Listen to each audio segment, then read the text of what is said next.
Welcome back.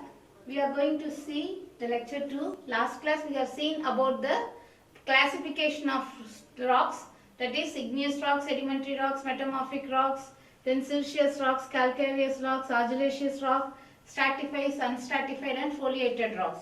Today we are going to see about the properties of the rocks or the stones, which is very essential when we are going in for the finding out the properties. Then we have to adopt for the particular building purpose, right? So today we are going to see about the properties of the properties of the building stones and relation to their structural requirements. Okay, so now I will go for the this as I already told, all the stones are not of same size.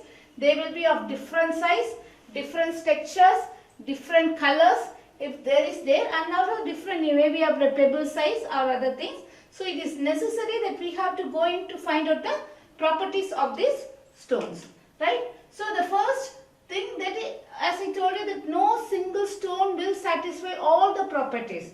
For example, some stones will be having a very good strength, but some stones will have very good durability. So that depends upon the formation of the rock, that depends upon the where that rock belongs to, which type and which the earth it is belongs to, that everything is there. So it is necessary that to look after all the properties of the stones, and we will fit which stones will be suitable for my process. For example, marble is a metamorphic rock, right? So but the marble can be used for the floors, construction, everything. But granite cannot be used for dress because it is very hard. It is very hard to dress, and it is dressing of the stones. So it is very difficult to use granite. Instead, we can go in for the marble for the aesthetic point of view. So now these are the strength properties of the stones, right? Okay. So first we will be seeing about the strength, durability, hardness, toughness, specific gravity, porosity, and water absorption and porosity are interconnected, right? Water absorption and porosity are interconnected.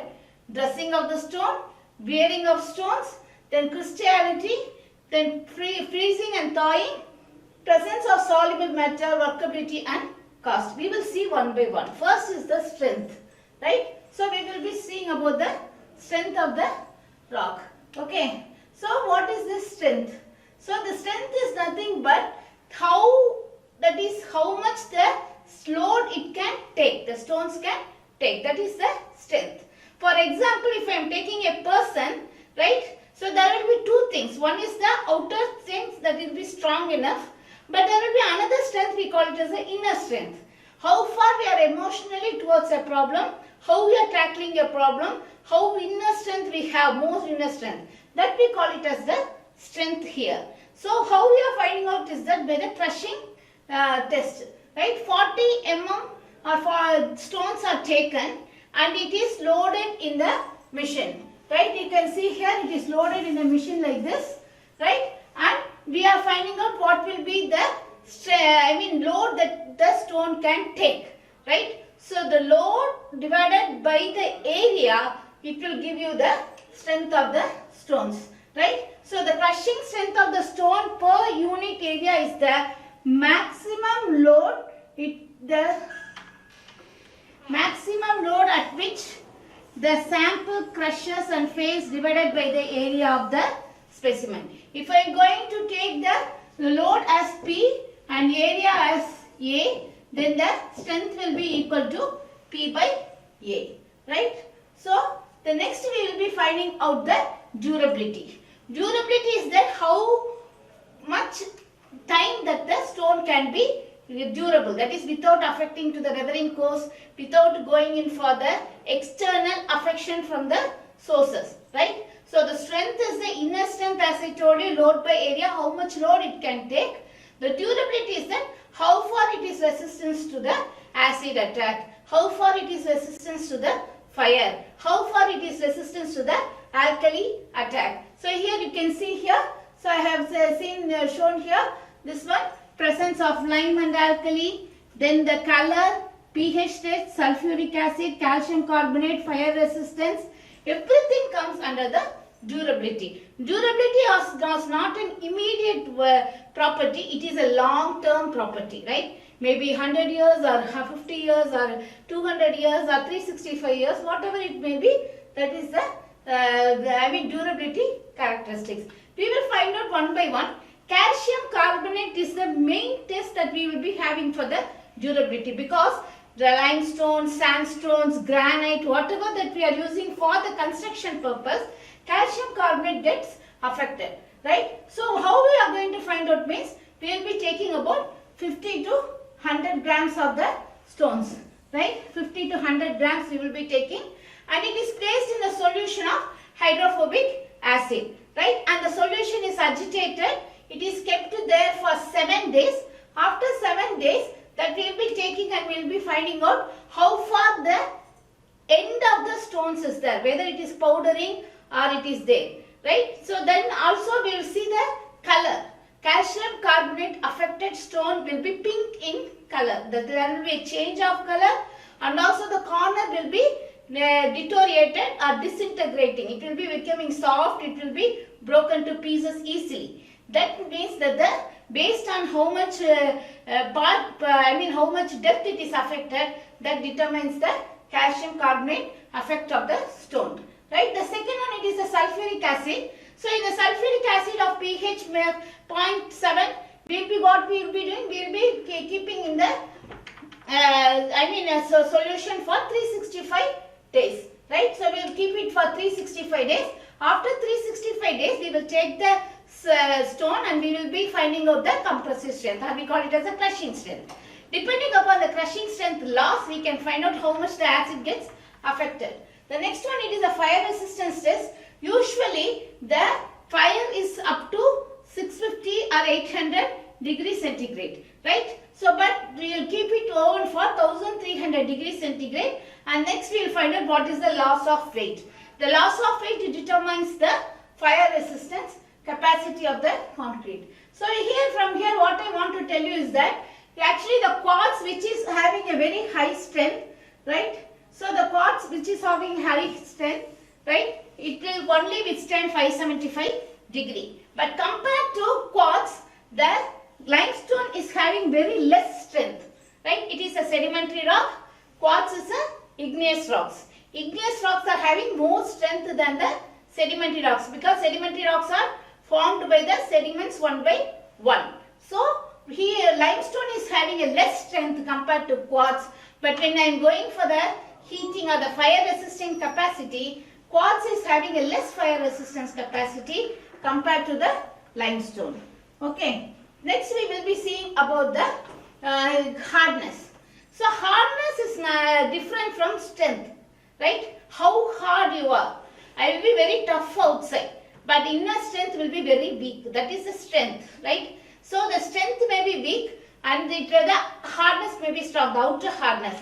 That is, for example, how much if with a knife or with my nail, how much depth I can put a scratch on the top of the stone. That is called as the hardness. I will give you an example, right? Generally we will be taking as a glass and a wood, right?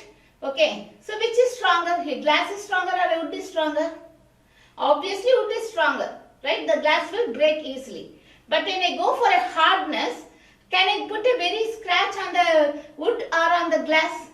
It is on the wood, right? So when I come to the hardness, this glass is very hard, but when you come for the strength, wood is very stronger. So it is not necessary that any stones that is stronger need not to be having a very good hardness. However, we are having so much of test to find out the hardness. This is the Doris abrasion test. So here you can see, you will be having a stone that is fixed here. In this two part, we will be fixing the stones. And this part will be rotating. This part will be rotating like this throughout. And this stone will be abreast. The top will be like this, it will be abreast. And after the revolutions, then we will find out how much loss of weight that has been taken by the stone. This is a lab test by which we will find out the hardness. But if I am going for the field, field. This is the test usually we will consider. So okay, so here we take it different types of knives are there. Okay, so with the knife for the blows and other things I will make a scratch, right? So depending upon the depth of the scratch, the hardness will be found. So the hardness of all the materials are not the same. If I am going to take the hardness of talc is 1, but the hardness of diamond is 1500 degrees, right? So it is a hardness. We call it as a Mohs hardness scale. So as I told you, we are taking a 25 mm diameter cylinder. We are keeping it here and we will be rotating it throughout, and we will find out how much the sample has subjected to a weight loss, right? That is the hardness, abrasion, right? So the next we will be find out the toughness. Toughness, what it means suddenly applied load, we call it as a toughness. There is two things. First we saw the strength is a crushing strength, right? So for example, if I am going to slightly slap like this to you, how much it will be affected? A small load. But if I am going to slap like you in a very sudden manner, the effect will be different. That is the toughness. So how I am going to find out the toughness here? It is that here I am going to take a stone, right? The stone is of weight 25 mm by 25 mm cylinder. I will be keeping it here, right? So I will keep it here in the stones, and here I will have a hammer, right? The hammer weighing of 2 kg weight. So I will be dropping the hammer at a certain height. First I will drop at 1 centimeter, then I will drop at 2 centimeter, then I will drop at 3 centimeter. Like that I will go on increasing the weight. The particular height where the stone gets broken into pieces, that we call it as the toughness of the highest, the N value, that is the number of blow is highest, the stronger or the toughness of the stone is that much higher. Okay. So the next one we will go in for the specific gravity. So all of you know the definition of specific gravity. Here for the stones, how we are going to find out is that we are going to take a stone of the particular dimension, take it as 25 mm or 40 mm size, right? First you may dip it in the water, right? So then you make it for 72 hours, take a weight. And before that you take an initial weight of the stone, right? Initial weight before dipping into the water you are taking. After dipping into the water you are taking. The next one you will be taking the water weight, right? So these three weights, so the specific gravity you will be finding out within the dW is the dry weight and WW is the weight that is by the string that is into the water, and WW is the weight of the water. So this will give it the specific gravity of the stone. Easiest method to find out. And the next one we are going to find out the porosity and water absorption. Porosity and water absorption are related with one another. More porous the stone, more absorption will be. For example, if you are taking a chalk, it is pore. Put it a chalk in the water, it will absorb fast. But if you take a stone, that is what is the aggregates, coarse aggregate, you put it in a beaker, it won't absorb that much of water, right? So that is there. So the more the porous, the more the water absorption will be, right? So this is the main thing, that is the weathering effect, the durability effect, the strength, everything depends upon the porosity and the water absorption. How will you find out? So you will be taking a 50 gram, about 50 gram weight of the stone, then you will be weighing it, take it as W1, and next you will be taking it and putting it in the water for 24 hours. Then you take it out, you take the weight, surface dry, that is dry with the cloth, then you take the weight, it is W2, then you keep the stone outside for 1 day. Then you take the weight, it is W3.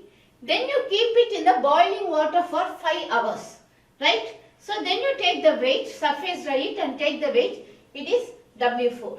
So from this you will be finding out the percentage absorption of weight, we will get W2 minus W1 divided by 100 into W1.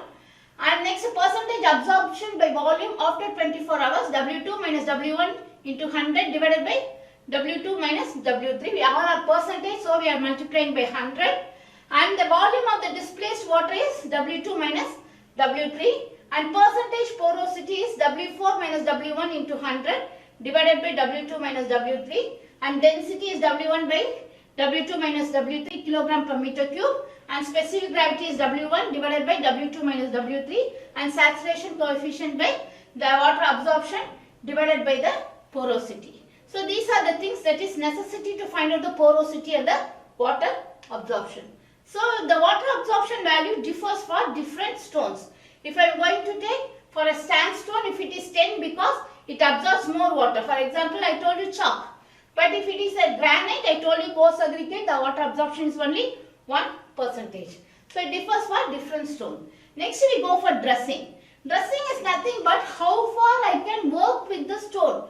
A stone will be of irregular nature, irregular texture, everything. But when I want to use it now, I have to know that it has to be properly made into a size, shape, planing, finishing, polishing. All these things the stone has to undergo. So how far we can do this dressing process with the stone, that we call it as the dressing. That is easy to work with.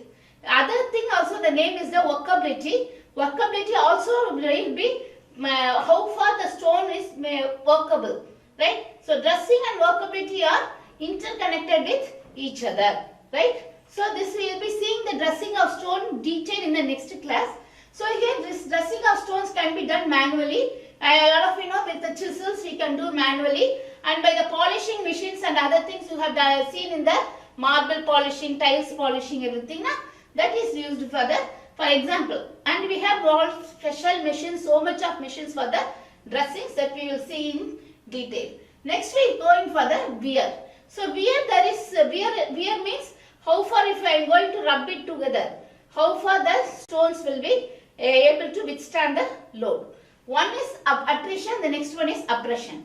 Attrition is Dewal's attrition test, and Loss-Hygien's abrasion test we are going to find out. These two tests are made up of confined to the laboratory test. Okay, so but these two tests are very good to find out the wear of the stone. So in the attrition we will be seeing that this machines we have two cylinders which will rotate like this at an angle. So I will be taking some 50 Newton of stones. I will put it here, right, of different sizes, and there will be some stones inside it. It will made to rotate. So the number of rotations may be of 10 minutes, right? It will be an RPM of 30 RPM. RPM means rotation per minute. I will be checked at the 30 RPM and I will be rotating it for 10 minutes. After 10 minutes, I will take the stones and I will sieve through 1.5 mm sieve.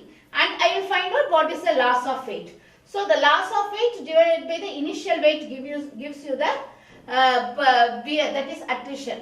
The next one it is abrasion. Abrasion not only gives you the wear, and also the strength, the durability properties, everything can be done with the abrasion. So here what we will do now, we are taking the stones, we are taking it and we are going to put it here around 5 kgs or 5 newtons, we will take 50 newtons, we will take it and put it here, and we are going to rotate it. Inside there will be balls, 12 balls, 24 balls will be there, which will be abrasion with the stones and it will be making it powder, right? After that we will be finding out how much sample of aggregates are there in the size. We will be again sieving it with 1.5 mm sieve and we will find out how far the aggregate value, that is aggregate is of the same size, right? So this is the W1 is the original weight, W2 is after the weight has been gone through an abrasion. W1 minus W2 divided by W1 into 100 gives you the abrasive value.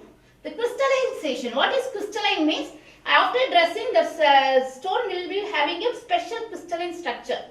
So how far this crystalline structure can be withstand, right? So that is the crystallinity test. So I will be taking 14% of calcium sulfate solution and I will be dipping it for 16 to 18 hours. After that I will be taking out the solution and keep it in the air for 4 hours. Again the same specimen I will take it and I will put it in the oven at 105 degrees centigrade for 24 hours and then I will be cooling at the room temperature. So after this cycle, the same cycle will be be repeated, right? I will be taking this sample, I will be putting it in the solution of sodium sulfate solution. Then I will be taking it out, keeping it in air for 4 hours. Again I will take it to the oven and I will be heating it for 105 degrees centigrade. And then I will be taking it out and I will be cooling it in air. Like that I will be taking this cycle for 30 cycles. Now every 5 cycles I will be weighing how much is the weight of the stone. So the initial weight divided by, that is the final loss of weight divided by the initial weight gives you the crystallization, right? So it is a very important test when it comes to the stones, right? So the next one, it is freezing and thawing. What is freezing? What is thawing? Freezing is freezing, that is the temperature below 0 degree temperature and the 0 degree Celsius. Thawing is the temperature at about 20 degree Celsius, right? Normal room temperature or beyond 40 degree. So here what we are going to do now, we are going to this, here it is the automatic control of temperature will be here, right? Automatic temperature, that is automatic temperature control is here, right? So what we will do now, we will keep the specimens here, right? And we will be taking it to minus the 16 degrees centigrade, 12 degrees centigrade for 24 hours. Then we will be taking it for minus, plus 40 degrees centigrade for another 12 hours, 24 hours. Then I will be taking and weighing it. This I will be doing it for 20 to 30 cycles. At the end of 30 cycles, I will be telling what is the loss of weight, what is the loss of crushing strength. That will be giving you the freezing and thawing property. Next is the presence of soluble matter. This is very interesting test, you know. I will be taking some powder of the rocks or the stones. I will put it in a beaker and I will stir it and I will keep it there. So if all the that is stones settle at the bottom, when it having a very clear water at the top, then I can tell there is no, it is very pure, right? If not, if there is some muddy is there, then I can say that there is some presence of soluble matter is there. Okay, so these are the properties of the stones that we have found in the class. What are the properties we have found? Strength, durability, hardness, toughness, specific gravity, porosity, water absorption, dressing, rate of wear, crystallinity, freezing, thawing, presence of soluble matter, and the other two things is the workability and cost. I told you workability is proportional to the dressing of the stone, right? Workability and dressing are interconnected. And the cost. If I am going to say granite, it also comes from the igneous rocks. But when I take a diamond, it also comes from an igneous rocks. I can't take that. I can take the diamond. I want to use diamond only for the building purpose. No. Then your building cost will be more high. Right? If I want to build a Taj Mahal as on now with the same marbles what they have done, used at the time, we can even construct some skyscrapers, 2-3 skyscrapers, right? So like that we have to be very careful. As a civil engineer, we should be very careful about the cost of our building stones which we are using. So once again I am telling you, right? So these are the properties of the building stones that we have seen in this class, right? Next we will go in detail with the dressing of the stones in detail. Okay, thank you. Go through this subject. Right? Go through the subject, and if you have any doubt, you can contact me.